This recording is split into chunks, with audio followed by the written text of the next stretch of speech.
Greetings, ladies and gentlemen. Welcome to the Classical Academy Podcast, your friendly guide to the world of classical Christian education. I'm your host, Dr. Mark Phillips. My guest today is Mark Gould. He's our film teacher and Trinity's in-house audiovisual production chief.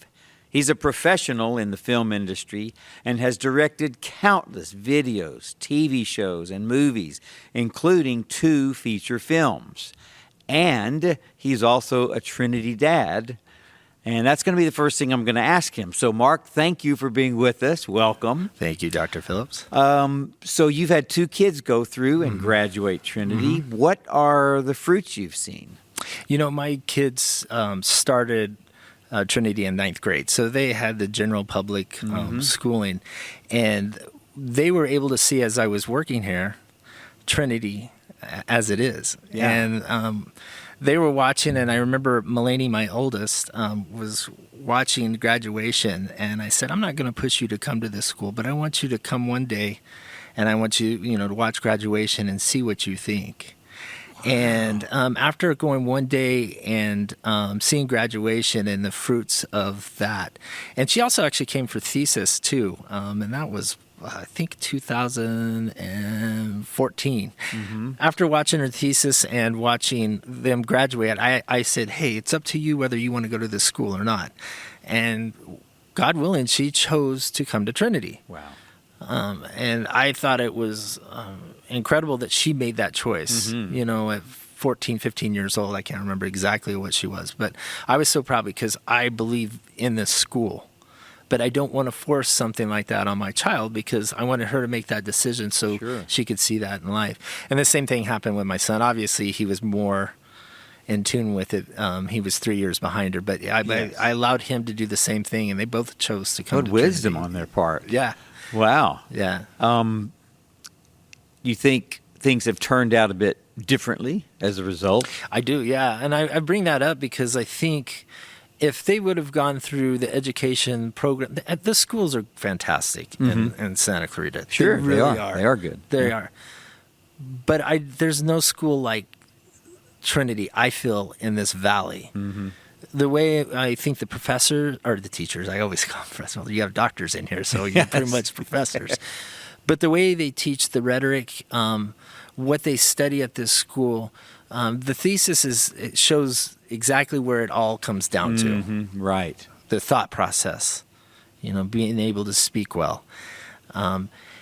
It has helped both of them not only graduate early from college, which is a good bad thing. We know they should spend as much time as they can. It is mixed feelings. Sure. But at the same time, they're able to do that and then go after their master's or be able to pursue their careers earlier and learn more. But I mean, interviews, I think almost every interview that my daughter's been in, because she has that skill, they always want to hire her. That's fabulous. Same thing with my son. But I mean, I think a lot of the students and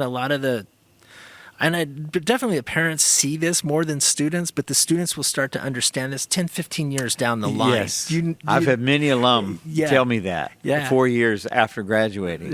They've come and said, Dr. P, we had no idea that you guys really knew what you were doing. But I know crazy? Now. Yeah, right. Oh, that's fabulous. Because we've gone through this and we see the value of this. And I think my kids definitely do see the value of it now. That's wonderful. Yeah. That's great. Yeah. Well, we are here to talk about a film. I mean, people are wondering, film, classical education. So it's a curious thing. Why would we take an industry that is relatively new in human history, obviously, and bring it into a classical Christian school? People hear classical, they think Greeks, Romans, even before Hebrew, Greek, Latin, all that stuff. Film at a classical Christian school? What's that all about? Yeah, it's the same thing as theater. I think is an extension of theater now, the modern day version of it. Because, I mean, they were acting it out back then, all the plays and everything. Yeah. And why were they doing it? Not only was it entertainment, it was education at the time. Yes. And so now we have this venue where I think film is able to reach out to more people. And by doing that, what I think is great, because we do have the, studying Homer and everybody with the Greek mythologies and stuff like this, we've trained our students to think story-wise, to think how first act, second act, third act. Sure. They think that. We study characters. We just study why. With film, which I think is really interesting, is now we have to go create a character, just like you learned. Create a character, create a storyline, then put it out there. Let's put it on a film, and let's see what you see or your version of it, and allow the audience to interpret now your works. Fabulous. Which is fun. Sure. Yeah, and I like that you mentioned film is reaching more people in many ways than theater, more than literature, unfortunately. We'd like to see all three of those working. So this is a bit of a tangent, but it made me think, what are your hopes and thoughts of what you're seeing going on with Christians getting involved in the film industry? Because in all honesty, I think historically we've seen some, hope it's okay for me to say this, we've seen some lower grade stuff. Yeah. And but recently, in fact, the movie we recently had a panel on that we're going to talk about in a little while, Joe versus Volcano, that's rather interesting. What are your hopes there? And thoughts about Christians in the film industry? Yeah, that's a complicated question. We probably could spend an hour just talking about this. Really, we could. But in general, I always saw this in the 90s. I started my film school late 90s is when I did, and I saw the transition coming from a lot of Christians, and it was a Jewish community, a lot of Christians back in the 70s and 80s were controlling the film industry, and a lot of that was controlled by them. Wow. It was starting to change in the 80s and the 90s, and now we have other influences. Whether you agree or disagree with it, those influences are in here now. And I think it's very important that Christians now step up to the plate and start making film. And you have troubles when Christians, I feel like, when Christians just want to come up and preach in films. Ah, yes. So you get a lot of people going, well, that's just not a good film. Well, when you go do a sermon for an hour and a half, 2 hours to somebody. With multiple characters. Each preaching to you. There you go. Then you're not going to enjoy the art of storytelling. Yes. I believe that you can put your message, and I believe filmmaking is not just about putting messages out. I encourage my students, of course, come from a character base, come from real people, and where anybody can relate to it, whether you're a Christian or not a Christian. But come with a character that we all can relate to, something that we can feel, and build your storyline off of that. And then it won't be about preaching or I've got to. Now, I'm not going to knock it down. There is a community that wants that, obviously, because they've made a lot of money in the film industry. Right. But I think if there's going to be a crossover on into, the other communities that Christians want to cross over to, they cannot sit there and preach to them about how they should live or what they think is morally right. Yes, that's very helpful. That brings a lot of clarity to me about what I've always, when I've watched some of them, I say, what's missing? Yeah. What's missing? Yeah. Well, that's what it was. It was a sermon. So right. Thank you for that. That really cleared up a lot. So how do we study film here at Trinity? I know there's another hour-long answer that could be, but just as best you can, what's an overview of how we approach film here at Trinity? Well, I start out with a story development template that I got from Steve Duncan. I think it's just, and it matches kind of to what we're doing. And there's a first act, a second act, and third act. Let's be consistent while we're teaching film and everything we're doing here at Trinity. But after they get their idea, I go, okay, now let's work on your characters. And I work from a character base, like developing your characters so that they're real. And it questions a lot of these students on wondering how a person operates, what their thoughts are and everything. But then it becomes very personal to them. And they start to bring stuff about them into these characters, which we want to do as artists because it becomes real. Sure. When I get them to that point, then I start teaching them, the basics about film camera movements and how to put up a shot, how to edit, all that stuff you can learn easy. I could teach it in about 2 weeks.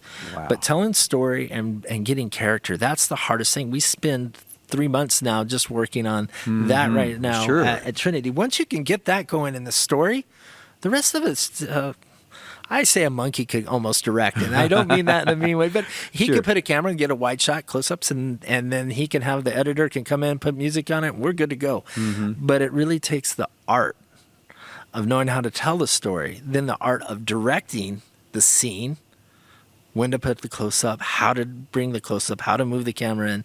And then it takes the art of storytelling to edit it and put it all together. So that's kind of where those are the steps that I take.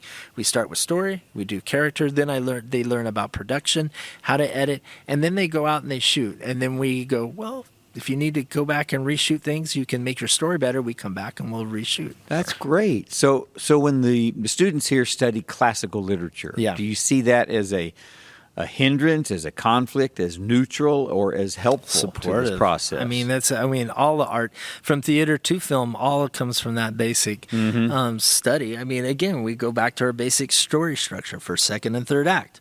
You guys are teaching that from, I believe, 9th grade is when they really start to attack that. I know they do in logic school, but I think really in 9th grade on, they start to go ahead and bring up the study of acts and characters. And even history and science and all this stuff, everything comes to film. Right. Because you're asking meaning, you're trying to ask these students to give thought through these characters. Well, does somebody believe in God? If they don't, as a character, and someone does, now we're using something from your class that we can use, that they've learned something from that, and add to their own film. I am still waiting on an Academy Award-winning level movie about the birth of modern science. I'm still waiting. I want to see this honestly told, that it's rooted in Christian theology, and again, not preaching. That won't work. We've seen that. Thank you for solving that problem for me. I was wondering what was wrong with those movies. But I'm still waiting for that. So, maybe one of the Trinity students will write it. No, maybe you. Maybe we'll start writing. All right, together. Hey, I'm on. You write it out, and we'll work it out and get your characters I'm down going. For that. Oh yes. Okay, good. I need something else to do.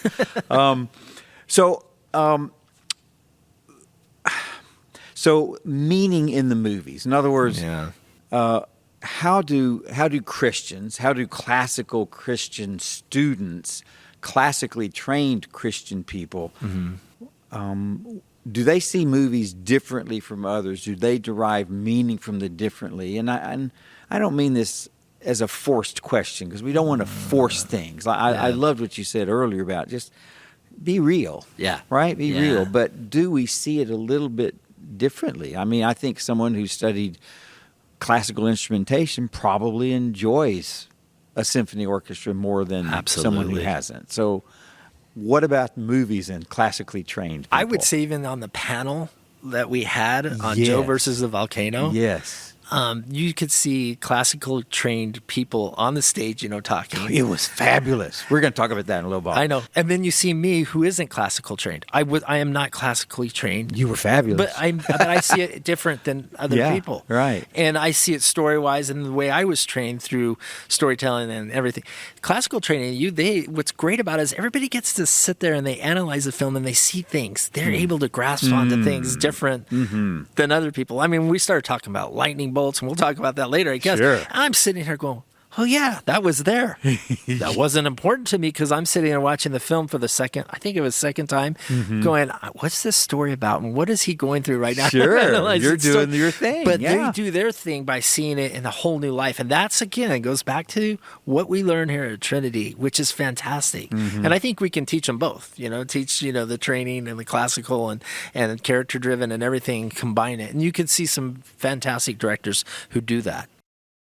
So, what are some of the main ideas that you try to get across to students? You've already started on this. I mean, talk about character and being real, making it personal. Is there anything else that you might have missed, some of the key ideas you want to get across to students when they're in this process of studying film at a classical Christian school? Sure. And I mean, we go back to like my story development template is what I use as that is, you have to think storytelling, but you have to think the general thing. Yes. Like you got to understand the tone and the place. You got to understand the character's conflicts. That's kind of like, is that Act 1? That Act 1 of everything, Sure. introducing it, and you set up the conflicts. But also in like Act 1, you set up your subplots and your other characters, and you develop those other characters, and then you go into like in Act 2, and then how this person is trying to make it, and then all of a sudden this other obstacle comes in, and all this.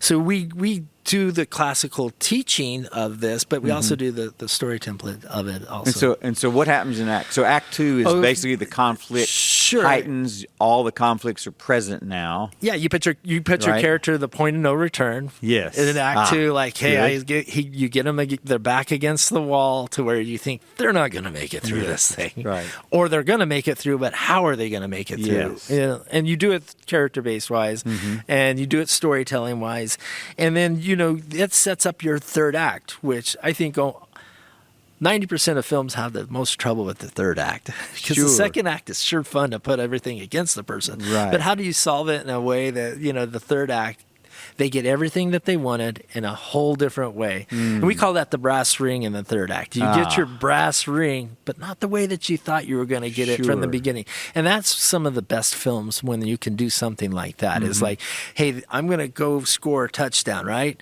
I'm going to take the ball, I'm going to run it down the field, I'm going to get a handoff. Well, that didn't happen. What happened was he tossed you the ball.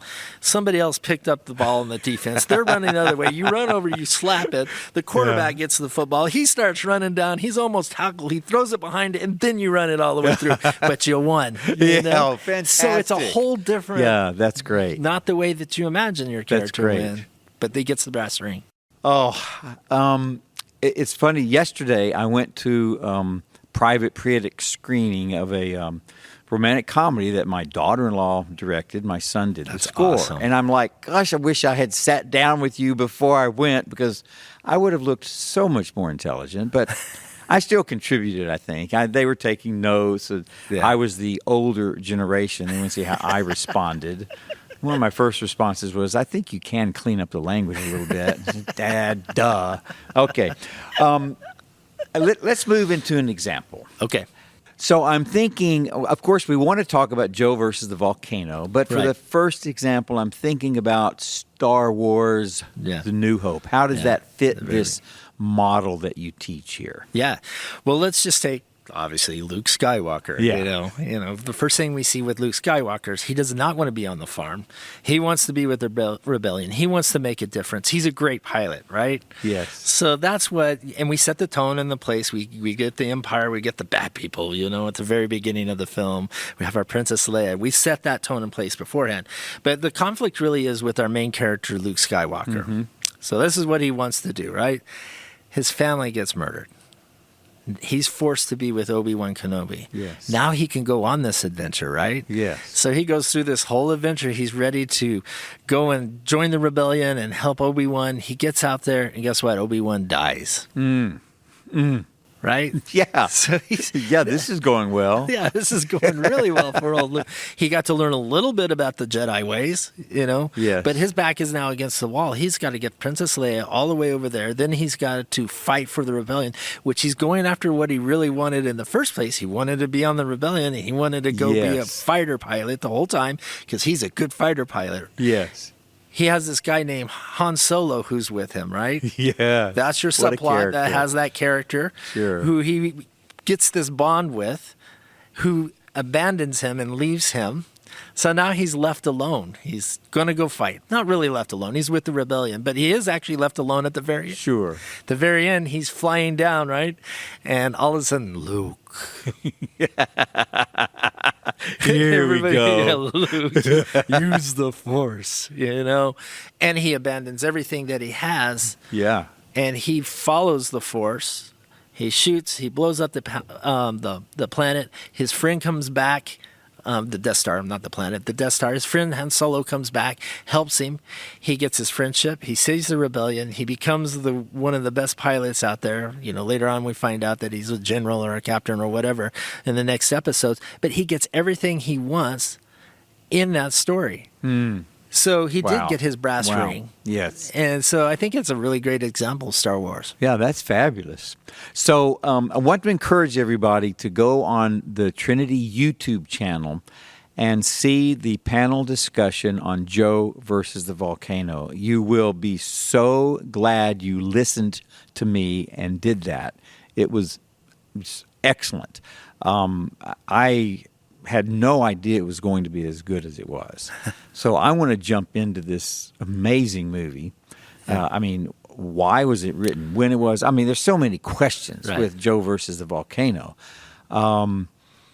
Where do we start with that? Where do you start with that movie? Well, I think go watch the movie first. Yeah, that's good. Yeah. I really do think you need to watch this movie. Yes, it's great. It's a great movie. And as I say, and I kind of don't want to influence it, but I guess they're going to watch the movie and watch the Trinity U. But Sure. I don't want to influence too much here. But I think you do need to watch the film and watch it through more of a rhetoric, classical education thought process. I had trouble doing that because I wanted to watch it for story and everything. But it's an incredible film because I think what he did was he did 3 different styles in a certain film that I was kind of blown away. Yeah. So it was made in 1990, I think 1990. Yes, it was 1990. And I watched it 2 years later in undergrad. At that time, I hadn't gone to film school or I had any education. Like I was a theater major and I was an actor. You know? Sure. I did have some idea, but nothing to what films were made. So I watched it. I was like, I didn't like that film. I watched it 10 years later. So I did watch. I've watched it 3 times. I watched it about 10 years later. I go, wow, this is an incredible film. After I was able to study at film school, and for those of you who don't know, Joe versus the volcano is a character named Joe who's trying to find a way that his life is so miserable that he wants to be dead in the first act. I would say he wants to be dead, and the style of the filmmaking is very drab and dark. Very dark. And it was in the 90s, you know, when you had the grunge existential coming crises. And the grunge. Yeah. I never could figure that out. The 80s to the 90s was such a quick change. And all of a sudden we were all happy and weird and eclectic. And all of a sudden we got sad and grungy. And I was like, where did this all come from? Really quick. But the filmmaking process also followed suit. And so it's really kind of this kind of dark film until he finds out that he actually is going to die. And then it lightens up. And then it lightens up. And you're like, wait a minute. Brilliant. It is brilliant because it's almost a relief to him as a character that he gets what he wants. This is what he wants. Yeah, who would know death is the brass ring? It is his brass ring, which is very interesting towards the end. We'll find out about his brass ring. Was it death that he was really wanting, or was he lonely? Was the ultimate question is, why do you want to die? And he gives a little bit of hints, you know, that this is, you know, he was a firefighter, you know, he was this guy who was just an incredible man that fell to this bottom and this depths of low. So then we switch to the second part of what I call the second part of the film, which really isn't, but it does go into your second act. It's pretty much Act 2. It's your Act 2. And it's kind of like, what is he really searching for? And we have Meg Ryan playing 3 different characters. Yes. And it's the same Meg Ryan playing 3 different characters, 2 of them which happen to be half sisters. 2 of the characters are half sisters. So you're going, okay, why would they put that in there? I was going to ask you that. My interpretation of it, right or wrong, is that this is where we introduce what he's really looking for, love. Right. Well, this character really is searching for, doesn't quite get it yet, is love. He's searching for love, that extra thing that he's not getting. Yes. Now, you can interpret that, you know, a greater love from God. Sure. We can put that. Faith. I mean, there's a lot in it that has faith in it. But there's that powerful moment where he's looking up in that beautiful night sky and he thanks God for his life. I mean, what a moment. What in the sea with his baggage. I don't call it luggage. I call it his baggage. I call it baggage too. Yeah. Good. His baggage and whatever you put in your baggage in life alone. But he's not alone. Yeah. She's there with him. Yes. But she's out. But he thinks he's alone, and he is alone in that sense. And then great what we can explore with God when we're alone, or when it's like something when you're most desperate, and how beautiful it is. And he was able to show that in the film, like that big, exaggerated moon. Oh, It's yes. huge. One more tangent. Was she out 3 days? Yeah. Oh, Yeah. boy. Yeah, I see it. Now we're Yeah, hitting it. Yeah. Okay. I mean, oh, boy. Now I got to watch it again. I'm And going to you stay just- up late. Thank you. Yeah, that or just go to the YouTube. And Yeah. to Trinity YouTube. I'm telling you, There's some people, deep- you will love it. deep Watch the views movie on it. first, and Yeah. then watch the YouTube panel discussion. So let's get on into Act 3. I mean, Right. obviously, we don't want to spoil the movie, but it turns out the brass ring of death was not really the brass ring. No, it was wasn't. love. It was love. And, of course, that could very well represent the agape love, and Right. maybe that moment was when he Right. thanked God. How could... Yeah, it says, I'd love to ask you about the volcano, but it'd kind of be a spoiler. So let's spoil it. We don't want... Yeah. We'll just spoil it for him. I mean, why not? Was he being saved by the volcano or rejected as an improper sacrifice, or both? I think he was. I think, like I interpret it as a step of faith. Yeah, good. The ultimate step of faith. You know what's interesting when you're watching the movie? You're going to go jump into a volcano. How ridiculous is that? It's just, I have to say it's Yeah. stupid. It's just Yeah. the dumbest thing.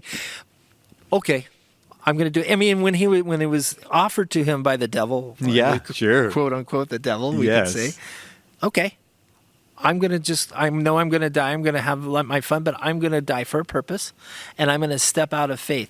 And, if you watch the film, him stepping into the volcano, and we can kind of leave it ambiguous. Sure. But him taking that leap of faith, I think, is the most important part of the film, is following what God has commanded you to do. And I would have said, take that leap of faith, and then whatever the outcome was, you followed. Mm-hmm. So I'm going to leave it at that, because I that's think great. the rest of the film kind of is pretty much self-explanatory. Yeah, that's great. My view. So wrap up. Give us some words of wisdom in wrapping up. Again, why we study film at a classical Christian school, and what you hope the students will derive by the end of the year spent with you doing this. When I first was teaching here, and I was 9 years ago, something like that. I wasn't really, I was doing it for a job, I have to admit. Sure. I was just teaching to teach.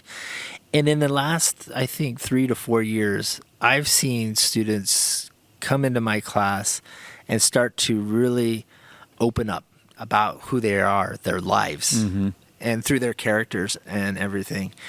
And what I love the most about teaching now, one, for a selfish reason, it makes me a better artist, and it does makes me it's made me a better writer in the last 3 years, because somebody will bring me a story, I get to analyze it, work with them, and I get to develop my skills as a director. But what I really get from it is these students who are so smart when they walk in there. And I don't want freshmen. Usually I try to reject freshmen coming in my class. They need that year to mature and do everything. Sure. But they're sophomore, junior, and senior year, because what they're getting from the education before they come to an elective is what Sure. coming to elective. Right. But they come into elective that is going to take it to another level, that they can see the fruits of what they're learning visually. Yeah. And if I can help give that some kind of meaning, like, hey, you've been studying this, now you get to create this, and now you get to see what you're learning through the education we're getting at Trinity, that to me makes my heart happy. And that's it wonderful. just does. And That's as an wonderful. artist, and you get to see students, develop, and I get to watch them grow. I totally, as you get to see them in a year. It's amazing. It's amazing. They come in learning something, then they're almost teaching you sometimes about life. Yes. And we're old enough to understand, Right. you and I are What's old enough going to on. understand now. Yeah. That we're always learning from them too, because they're a new generation. They think different than us. Yes. And I want to be in tune with this generation or the next generation coming up. And so they're teaching us how they think. That's wonderful. Because they're getting influences that we as parents, we as teachers, we can't control it. I can't control it, because they're going to do it behind our backs. They're going to do it when we're not looking. They're going to do it with their friends. But we better know, and what's great about what we have and what we're learning is we better know what it is. We better learn it, and then we better guide it. Yes. And that's what I have this opportunity to say, oh, we see this out there in the real world. And I'm like, great. I'm glad you do. Well, fantastic. And through these narratives and the way we integrate the different disciplines here, I think they see the grand meta-narrative of God's story. Right. And their place in it. Right. And what a beautiful thing that is. So hopefully for all you parents, that's very encouraging. Right. Mark Gould, wonderful, deep person you are, deeper than I even knew after this time spent. And as I said, you forced me to stay up late and go home, watch Joe again, but I don't mind. Thank you so much for being with us. This has been a delightful time. No, thank you for inviting me. And I just encourage you guys with the Trinity U how great it is. And students come to film class. I really want to go. Well, I think we need more filmmakers out there. We really we need smart filmmakers. Can you imagine classically trained, smart Christian filmmakers? Come on, bring that on. Let's push it. Oh, folks, thank you so much for being with us. I hope this has been inspiring to you. It's another glimpse of another aspect of what we do here at Trinity. So thank you so much for joining us on the Classical Academy podcast. It's presented by Trinity U, a service of Trinity Classical Academy, right here in Santa Clarita. Our producer is Shay Ramquist. Stephen Petrie is our audio engineer, and he provides our original music. So until next time, go see Joe versus the Volcano, see the YouTube panel discussion, and then let's all continue to grow in wisdom, in virtue, and in the love of God.